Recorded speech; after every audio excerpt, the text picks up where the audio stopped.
감히 비서실장이 그런 소리를 해요? 저는 보면서 뭐가 잘못돼도 크게 잘못했다고 생각하는 이유 중에 하나 또 그거였어요. 무슨 되지도 않는 얘기를 하고 그래. 대통령의 비서실장 제3의 길에 대해서 얘기를 했었던 거잖아요. 이 의원들 앞에서 뭔가 가르치는 강연자처럼 이렇게 뭔가를 이렇게 설명하는 듯한 그 모형 형식 자체도 대먹지 못한 짓이었어요. 그건 진짜. 이거 너무나 세게 비난하는데 깜짝 놀랐어요. 이 강훈식이라고 하는 사람의 그 어떤 뭐랄까 여유 또는 협상 능력 또는 능수능란 뭐 이런 거 있잖아요. 이거 보면서 정말 놀랐어요. 강훈식이 눈에 걸리는 거야. 너무나 강력해 보이는 거야 지금 보면. 그죠?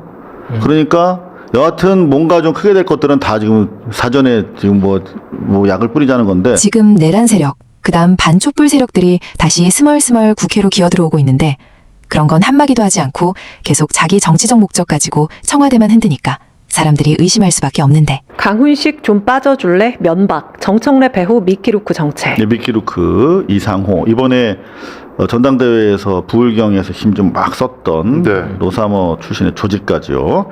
이때도 사실은 사실관계를 도외시한 상황에서 마치 제3의 길만 강조된 것처럼 그렇게 오보가 나와가지고 제가 청와대에서 자료를 입수해가지고 그게 아니었다 라고 하는 것들, 그러니까 기존의 중심축을 유지하면서 구조적 다수를 위해서 확장한다라고 하는 것이 이제 포인트였는데 이걸 이렇게 공격을 했고 그걸 그대로 이제 받아버렸습니다. 그죠? 아니, 국회의원도 헌법기관 중 하나이지만 국회의원 회의할 때 수석보좌관부터 비서관들이랑 함께 해요. 네. 그리고 의원이 다 다닐 수 없는 곳에는 보좌관이 가서 내용을 전달하기도 하고요. 그리고 강훈식 실장의 경우에는 민주당에서 3선 의원인데다가 대통령의 필요에 의해서 비서실장으로 발탁해간 케이스잖아요. 그러면 대통령이 그래 의원 헌법기관이라고 우리가 가정하고 보면 그를 옆에서 보좌하는 비서의 입장에서 왜 워크숍에 가서 이런 쪽으로 가면 좋겠다. 대통령의 입장이든 정부의 기조든 그걸 왜 의원들한테 전달을 못합니까? 예전에 그 임종석 비서실장은 더한 것도 했을 때에 맞습니다. 한마디도 할 수 없었던 분위기였는지 아니면 일부러 안 한 건지 그 언급 없었잖아요. 네, 그러니까 실제로 팩트 체킹 해드리면 전례가 있어요. 그러니까 강훈식 비서실장이 와서 뭐 강연한 거에 대해서 뭐 감히 뭐 했다 그러는데 그거는요. 그러니까 국민의힘에도 하면은 사실은 청와대 이런 분들이 와서 여야 연찬에 와서 강의를 해요. 네. 이거는 노무현 대통령도 했고 문재인 대통령도 했고 다 했던 거예요. 이게 정부에 있었던 사람이니까 알 거 아니야, 유시민 씨는. 근데도 사실을 도외시하고 저런 식으로 왜 강훈식 비서실장을 저렇게 무리하게 비난할까요? 위협적인 존재라고 느껴서 그런 것 같아요. 더 크면 안 되는 인물. 그리고 오히려 지금 상황에서 그런 게 문제가 된다라고 자기가 생각을 하면은 강훈식 비서실장을 까기 전에 지금 국민의힘 워크숍 연찬에 지금 이명박이라든지 박근혜가 초청돼서 와서 얘기를 한다라는 거잖아요. 그걸 먼저 까고 뭐 거기 이것 더 문제다 뭐 그러면서 강훈식 비서실장을 뭐 좀 얘기를 해야지. 거기에 대해서는 이런 방법 없다가 갑자기 거기 왜 그것만 하는지 도대체 이해를 못하겠어요 저도. 이거 관점 좋네. 사실 이번에 그 서울대 백낙청 명예교수님께서 하신 말씀의 핵심이 저거야. 그러니까 촛불 혁명을 가지고 평론을 하지 않는다는 거예요. 촛불 혁명 얘기 안 하고 분단 체제에 대해서 얘기 안 하고 그냥 늘 자기 그냥 이 말 나오는 대로 내까려 버리니까 기본적으로 한국 사회에 문제 해결 능력이 없다는 것이거든요. 마찬가지 정말 중요한 지적을 하셨는데 지금 옆에서 내란 세력, 그다음 반촛불 세력들이 다시 스물스물 국회로 기어들어오고 있는데 그거는 도외시한 채 계속 일방적으로 자기 정치적 목적 가지고 청와대만 흔드니까 사람들이 의심하는 거거든요. 그죠? 당 권력과 관련이 있으니까 뭐 예민한 반응 보이는 거고, 더 나아가서는 만약에 자기 마음에 드는 얘기를 했다면 강훈식 비서실장이 저런 반응을 보였겠습니까? 근데 지금 얘기하는 거는 내용 가지고 안 하는 것처럼 얘기하거든요. 내용 가지고 얘기하는 게 아니고 왜 대통령 비서실장이 국회의원한테 그렇게 이래라 저래라 하는 거야? 방향 설정을 왜 해?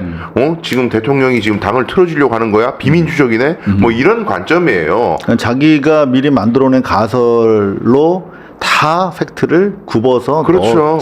넣는 거죠. 네. 아까 왕정 얘기하고 연결되는 관점인 거죠. 자, 그런데 실제로 조금 전에 우리 두 패널 분께서 말씀하신 것처럼 강훈식이 눈에 걸리는 거야. 너무나 강력해 보이는 거야 지금 보면. 그죠?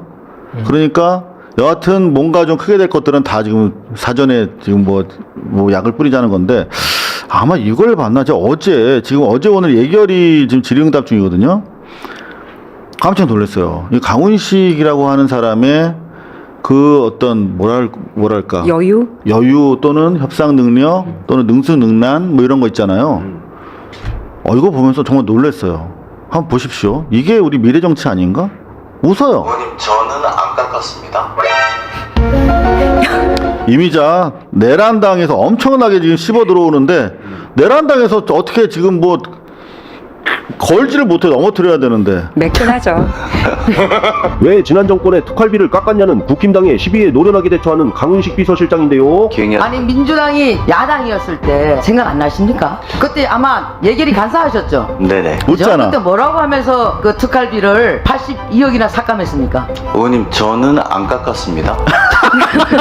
자, 그럼 민주당 왜 깎았습니까? 왜 삭감했습니까? 아니 우리 당의 방침과 지침은 그랬고요. 검찰에서 부적절하게 사용해서 영수증이 휘발돼서 날아갔다라든지 이렇게 국민들이 납득하기 어려운 사안 때문에 삭감하게 되었다라는 건 의원님도 더 잘 아시고 계시지 않습니까? 저도 잘 지금 몰라요. 저희가 공개하고 있고 또 더 디테일한 공개를 말씀하시는 것 같은데 그 개개인이 누구 자, 몇 명인지 그러면 이런 이제 것들은 시간도 다 돼갑니다. 말씀. 야 이렇게 잘하고 있는데 말입니다. 그러니까 고성이 오갈 법한 대화였는데도 불구하고 네네. 좀 유려하게 상대방 기분 나쁘게 하지 않으면서 웃음을 좀 터트릴 수 있는 분위기를 만든 것, 이것도 능력이에요. 정치인의 능력이라고 정치 생각합니다. 평론에서 유려하다는 이런 아름다운 표현들이 나옵니다. 네, 좋습니다. 저는 유시민 씨가 정치에 개입하고 있다고 보는 이유가 평론이 아니라 실제 플레이어로 뛰고 있다고 생각하는 이유가 구도를 짜고 공격할 좌표를 자꾸 찍어요. 김민석 대표에 대해서 지난 몇 달 동안 뉴스공장에서 얼마나 견제를 많이 하고 악마화를 했어요. 그렇죠. 그 프레임, 집중했지. 예, 포화를. 그 프레임을 강화시켜줬잖아요. 근데 그건 왜 그랬겠습니까? 다음 당대표 전당대회를 염두에 두고 미리 견제를 해놓는 거였잖아요. 밟아놓는 거였잖아요. 그렇죠. 근데 이제는 당대표가 전당대회 끝났으니까 한시름 났으니까 그 다음 서울시장 보궐선거라든가 이런 판을 또 보고 또 이재명 대통령과 어떤 가까워 보이는 사람들을 밟아놔야 예를 들면 뭐 아니 차라리 조국 신당에서 뭐 후보를 내지 못할지언정 어쨌든 우리 아닌 다른 쪽에서 득세하는 사람들을 다 밟아놔야 된다. 그래야 이재명 대통령 잘못 가고 있다는 얘기가 먹힌다. 그런 식으로 계속 지금 판을 짜고 있는 걸로 좀 보입니다. 사실이라면 정말 그거는 극악하고 해악스러운 못된 거죠. 그런 짓인데 정말 사실이 아니기를 일말에 한번 바래 봅니다만은 조만간에 비극적인 결과를 맞을 것이다, 윤석열은. 이렇게 제가 쭉 얘기를 했습니다. 이재명 대통령도 자신의 집권연합을 스스로 해체하고 있어요. 지금 이미 반넘게 해체됐고요. 계속 해체하고 있습니다. 굉장히 불안정한 국면으로 가는 거예요. 근데 지금 이재명 대통령은 내란 극복 정치연합으로 모든 진보개혁 진영이 다 결속해서 49%를 얻었습니다. 그게 자신의 기반이에요. 이거를 스스로 해체해 왔습니다. 지금까지. 그리고 이번 전당대회에서 확인된 것은 민주당 당원들도 반을 잃은 거예요. 지금. 그죠. 이거는 굉장히 치명적인 겁니다. 이 대통령한테는. 왜 이런 일을 스스로 하는지 모르겠어요. 지금 이재명 대통령의 모습은 권력자의 모습이에요. 그것도 굉장히 오만한 권력자예요. 저는 이재명 대통령을 지지했지 숭배하지 않았습니다. 스스로 역사의 도구가 되겠다고 약속했기 때문에 믿었어요. 그리고 권력이 아니라 권한이 필요해서 출마하는 거라고 했기 때문에 전적으로 신뢰했습니다. 근데 지금 1년 동안 대통령이 보인 모습은 권력자의 모습, 그것도 오만한 권력자의 모습이라고 저는 생각해요. 문희상 때 유시민은 왜 아무 말 안 했을까? 지금 그걸 비판할 거면 저 때도 같이 비판했어야 했는데 저게 민주당 정신이 어긋났다고 하면 당연히 지적을 해야 되는데 왜 안 했을까? 그리고 저 때 지적을 못했다면 지금이라도 저 사례에 대해서 코멘트를 해야 하는데 분들께서 한 달 넘게 정말 치열하게 경쟁하고 싸워서 이재명 정부에 힘을 실어주자라는 어떤 김민석 후보의 선택을 했단 말이에요. 네. 그럼 이런 치열했던 민주당원들에 대한 선택에 대해서 이건 비하하는 거 아닌가? 라는 생각이 들어서 오히려 지금 누가 오만한 얘기를 하고 있는가, 오만한 모습을 보이고 있는가에 대해서 의문점이 생겼어요. 그러니까 오만한 우리가 주인인데 네가 뭐야 이 태도였다는 거예요. 네. 그러니까 소위 친노로 쭉 이어져 내려온 운동권을 주축으로 했던 그 분들 입장에서 보자면 뭐 나도 그 중에 하나라고 생각을 한 네. 거죠. 근데 이재명은 별개의 비주류 정치인인데 대통령을 일단은 만들어 놨지만 현직 대통령을 향해서 너를 대통령 만들어준 이 집권 이 진보연합 세력이라고 표현했는데 이건 막 깨부수고 있다. 아주 오만한 권력자다. 이렇게 얘기해버리면 사실은 저 사람이 저렇게 말할 때는 근거가 있지 않겠어? 무슨 문제가 있는 거구나. 동화될 사람도 많단 말이에요. 네. 지금 이 발언 어떻게 들으셨어요? 저는 우선 유시민 작가께서 오만하다는 말씀을 굉장히 많이 하셨고 오만한 권력자의 모습을 보인다는 요지의 얘기죠.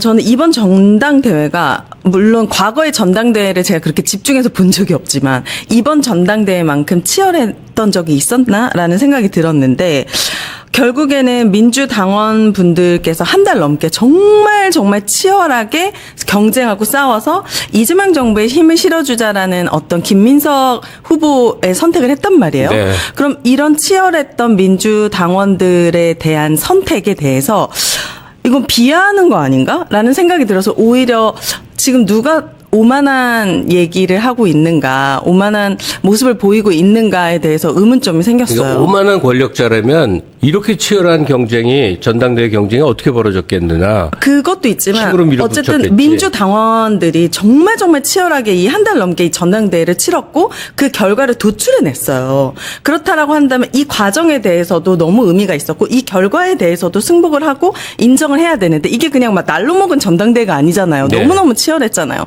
그런데도 지금 민주당이 해체되고 있고 정말 대통령이 오만하다고 얘기하는 것은 이 민주당원들의 선택이 있어서 약간 비하하는 거 아닌가?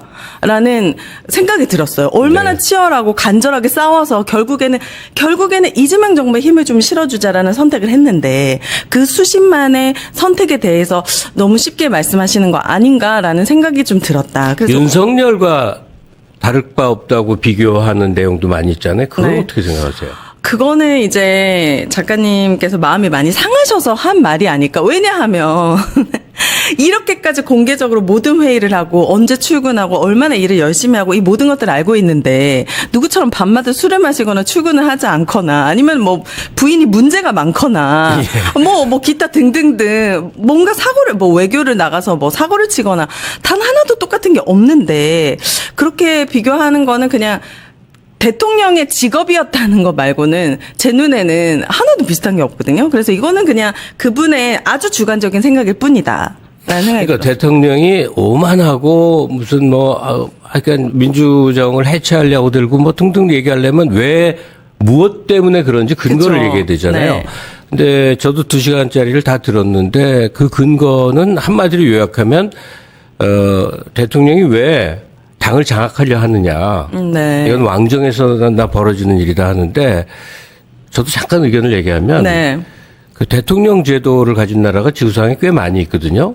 근데 이 세상에 어떤 대통령제를 말하는 건가. 그러니까 당과 집권당과 대통령이 거의 힘 대 힘의 관계에서 대등하고 별개처럼 노는 그 모습을 한 번 시도했던 기억이 있거든요. 노무현 정부 때요. 네. 그랬더니 정부에 문제가 있을 때마다 집권당이 보조를 해주는 게 아니라 너나 없이 치고 나와갖고 지지율 20%대를 계속 유지하다가 굉장히 어렵게 돼버렸거든요. 네. 그러니까 도대체 어떤 민주주의, 어떤 대통령제를 원하는지는 모르겠는데 제가 이해하고 있는 많은 경우는 대통령이라는 정점을 축으로 두 개의 축, 내각이라는 하나의 축, 집권당이라는 하나의 축, 이 두 축이 대통령을 떠받치면서 국정을 이끌어가고 여기에 대한 견제나 비판은 야당에서 하는 몫인데 네.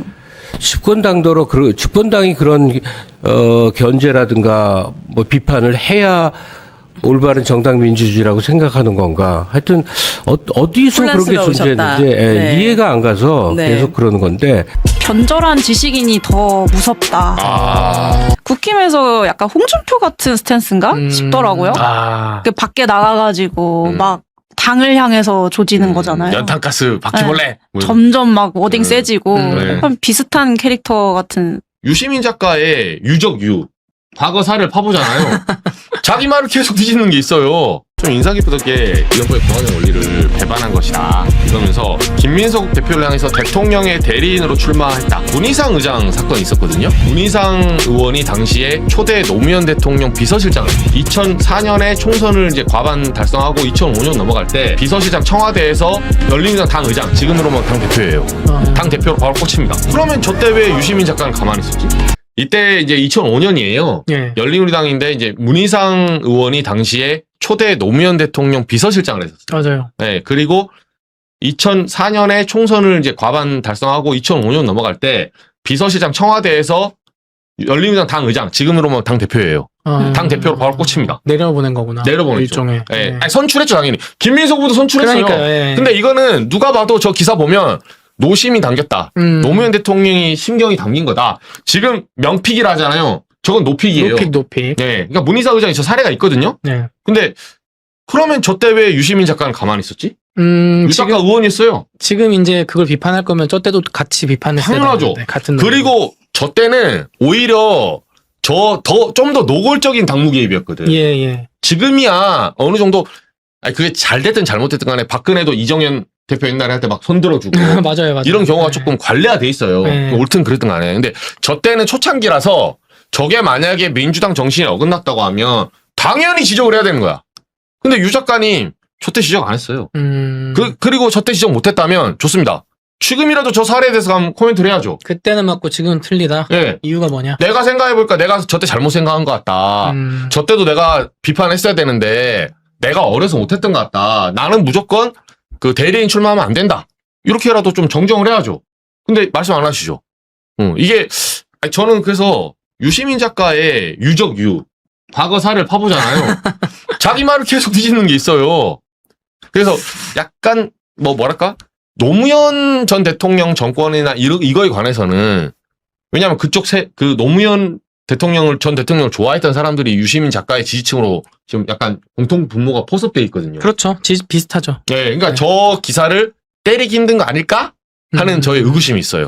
이재명 대통령 그렇게 저주 퍼붓고 뭐 필연적 실패니 아주 그냥 아작을 내듯이 하면서 자신의 그 기반이 되는 사람들에게는 눈치를 좀 보는 거 아닐까 하는 의문이 좀 든다. 억울하시면 여기 나와서 네, 얼마든지 질문이 열려있습니다. 네, 혹시 부르시면 저희 밤 11시에 올게요. 생방송으로. 네, 얼마든지 해명을 들어볼 수 있으니까. 단어의 선택이라던가 뭐 왕정 막 이런 얘기 했잖아요. 그러니까 점점 더 나가는 것 같아요. 어디까지 도대체 어디까지 가실 건지 궁금합니다. 진짜. 네. 어제 조금 좀 힘들었어요 듣기가. 네. 박 기자님 워딩으로 왔어요? 네, 저는 워딩으로. 네, 워딩 보서 좀 기억에 남는 거 뭐가 있어요? 워딩으로. 그냥 뭐 짜잘한 거라도 본인이 봤을 때. 그냥 모르겠어요. 그냥 또 욕한다. 이재명 대통령 좋아한다더니 또 욕한다. 이 정도? 그렇게 눈여겨 안 봐가지고 중요한 이게 워딩들이. 디스죠. 아니 근데 저는 개인적으로 그 부분이 그랬던 게 전당대회 평가를 했는데 평가하면서 승자도 패자도 없다. 막 약간 이런 식으로 평가하는 거예요.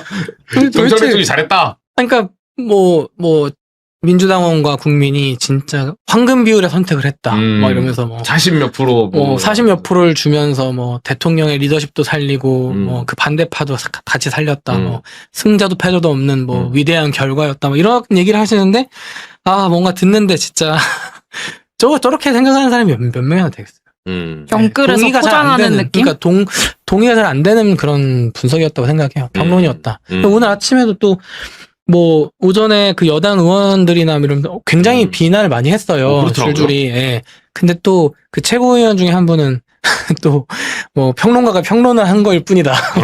이런 식으로 어디 방송 나가서 또 얘기하시더라고요. 그죠. 우리 한민수 최고위원님.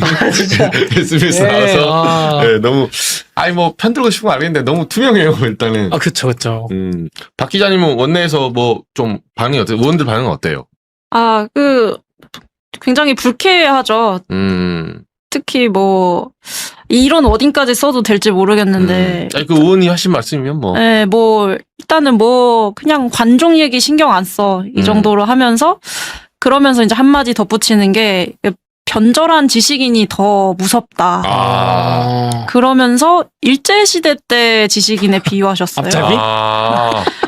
이게 막 어용 지식인 뭐 이런. 네, 훌륭했던 지식인들이 변절해가지고 조선 청년들을 막 태평양 전장 보내고 했던 거 아니냐. 징집하고 진짜 뭐. 불쾌했었나 보다. 그래서 변절한 지식인이 더 무섭다.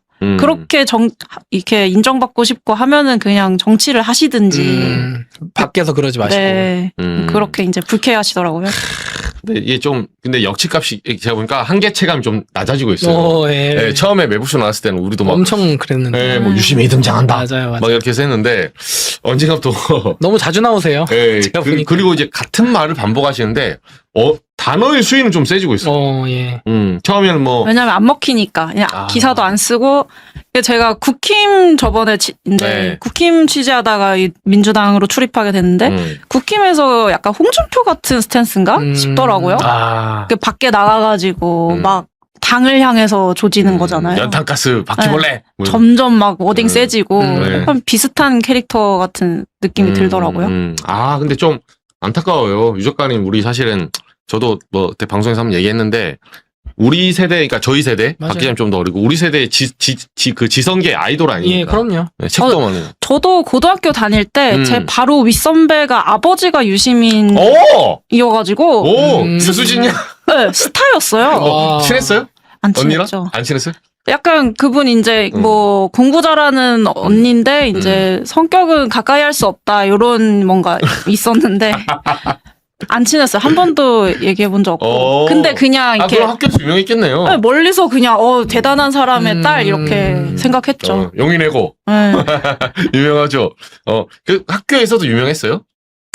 그 사람의 아버지가 누구다 이거. 그렇지. 왜냐면 학생들이 다 네. 아빠 책 읽고 있으니까. 그렇죠. 막 저도 책 엄청 많거든요. 그렇죠. 네. 유시민 작가 책. 네, 유시민의 딸과 같은 학교 다닌다. 이것도 이제 막 이러면서. 우리가 사실 거의 기자들은 대부분 비판적 지식인의 표상이기 때문에 맞아요. 할 소리 하고. 유 작가의 책을 안 사본 사람은 거의 없을 거예요, 사실은. 네. 뭐 청춘의 독서, 국가란 맞아요, 무엇인가, 맞아요. 호불제 민주주의. 맞아요. 똑같은 책이 막 두세 권씩 있는 게 맞아요. 내가 샀는데 친구들이 그걸 또 선물로 줘.